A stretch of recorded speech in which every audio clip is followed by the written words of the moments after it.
నెల్లూరు జిల్లాలో హవాలా డబ్బు కలకలం రేపుతోంది. ఢిల్లీ నుంచి చెన్నైకి తరలిస్తున్న 4.5 కోట్ల నగదు మాయమైంది.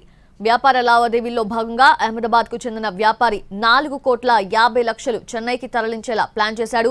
తన కార్ డ్రైవర్ తో పాటు గుమస్తా ద్వారా నగదు పంపాడు వ్యాపారి. మర్రిపాడు మండల సమీపంలోకి రాగానే డ్రైవర్, గుమస్తా డబ్బులతో పరారయ్యారు.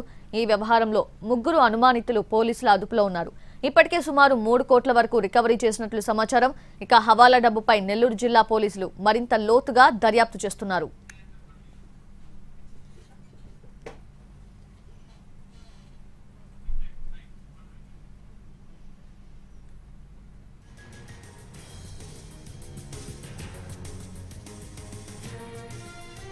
నెల్లూరు జిల్లాలో హవాలా డబ్బు కలకలం రేపుతోంది. ఢిల్లీ నుంచి చెన్నైకి తరలిస్తున్న 4.5 కోట్ల నగదు మాయమైంది.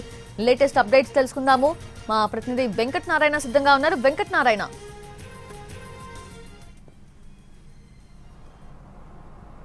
సౌజన్య, నెల్లూరు జిల్లాలో హవాలా మనీ కలకలం రేపుతుంది. ఢిల్లీ నుంచి చెన్నైకి దాదాపు 4 కోట్ల 50 లక్షల నగదును గుజరాత్కు చెందిన వ్యాపారి తన డ్రైవర్తో పాటు గుమస్తాకిచ్చి చెన్నైకి పంపారు. అయితే ఈ క్రమంలో వెళ్తున్న క్రమంలో కారుకి జీపీఆర్ఎస్ ట్రాకింగ్ కూడా ఏర్పాటు చేశారు. ఆ కారు కర్నూలు మీదుగా మర్రిపాడు సమీపంలో రాకనే జీపీఆర్ఎస్ ఏదైతే ఉందో ఆ సిగ్నల్ కట్ అయిపోయి అయితే వ్యాపారికి అనుమానం వచ్చి పోలీసులను అప్రోచ్ అయ్యాడు. పోలీసులు పడమట్నాయుడుపల్లి సమీపంలో ఉన్న కారుని గుర్తించారు. అయితే దాంట్లో నగదు మాయమైపోయింది. దీనిపై పోలీసులు లోతుగా దర్యాప్తు చేశారు. ఎవరైతే డ్రైవర్ ఉన్నాడో డ్రైవర్తో పాటు గుమస్తా కూడా నగదుని ఎత్తుకెళ్లారని పోలీసులు ప్రాథమికంగా గుర్తించారు. అయితే నిన్న రాత్రి నుంచి కూడా దాదాపు 3 అనుమానితుల్ని పోలీసులు అదుపులోకి తీసుకున్నారు. దాదాపు ఇప్పటి వరకు 3 కోట్ల వరకు నగదును సీజ్ చేసినట్లు మన ప్రాథమికంగా సమాచారం ఉంటుంది.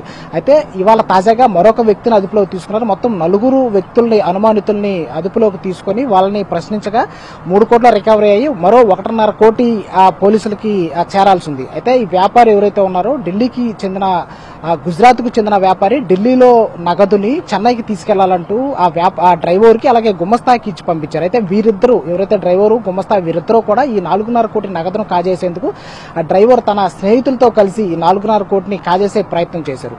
ఇదైతే అటవీ ప్రాంతం మర్రిపాడు మండల సమీపంలో పడమట్నాయుడుపల్లి దగ్గర అటవీ ప్రాంతం ఉంటుంది. అటవీ ప్రాంతంలో కారును వదిలేసి ఈ 4.5 కోటితో పరారయ్యారు. అయితే దీనికి సంబంధించి ఆ 4 ప్రస్తుతం పోలీసులు అదుపులో తీసుకొని విచారిస్తున్నటువంటి పరిస్థితి కనిపిస్తోంది. సౌజన్య. Venkata Narayana, thank you.